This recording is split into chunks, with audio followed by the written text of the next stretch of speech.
আমরা কেউ সংবিধান সংস্কার পরিষদের সদস্য হিসেবে নির্বাচিত হইনি এবং সংবিধানে এটা এখনো ধারণ করা হয়নি।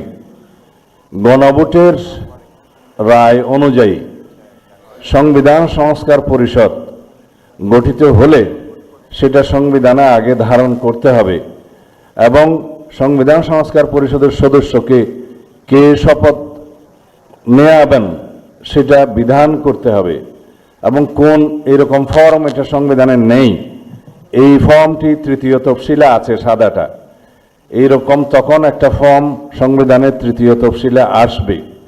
সেগুলো সাংবিধানিকভাবে জাতীয় সংসদে গৃহীত হওয়ার পরে তখন জাতীয় সংবিধান সংস্কার পরিষদের সদস্যদের শপথ নেয়ার বিধান করা যাবে।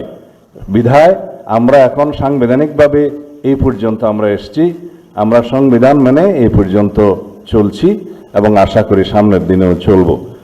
আমি মাননীয় চেয়ারম্যানের নির্দেশে ওনার উপস্থিতিতে আপনাদেরকে এই আমাদের দলীয় সিদ্ধান্তটা জানালাম। ধন্যবাদ সবাইকে।